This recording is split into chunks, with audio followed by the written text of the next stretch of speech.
Λοιπόν, εδώ βλέπουμε έναν ξυλολέβητα μάρκας Pretty βουλγάρικο, ο οποίος είναι για 26.000 θερμίδες, έτσι, είναι 26.000 θερμίδες και εμείς έχουμε κάνει μία μετατροπή εδώ, όπως βλέπετε, με την τοποθέτηση ενός ανεμιστήρα σαλίγκαρο, έτσι, και μπορεί να καλύψει,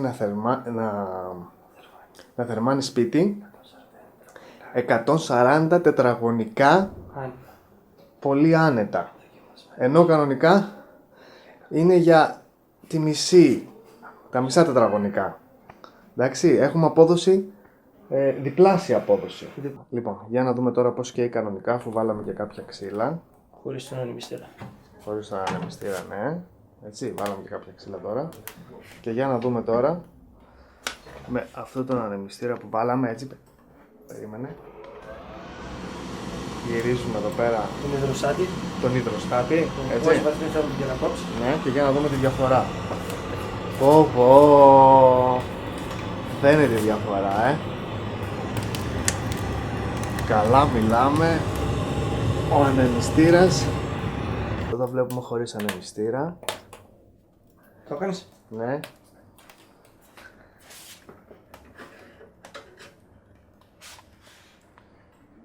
Και εδώ με ανεμιστήρα. Εδώ με ανεμιστήρα. Κάτσε λίγο να το μανιάσει καλά. Λίγο λίγο.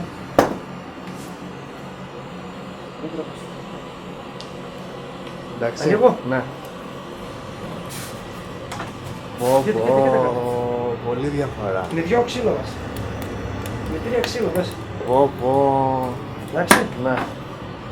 Πολύ καλή πατέτα. Τρελή πατέτα.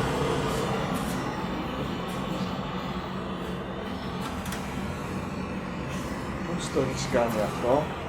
Δείτε στο επόμενο βίντεο πώς το έχουμε κάνει.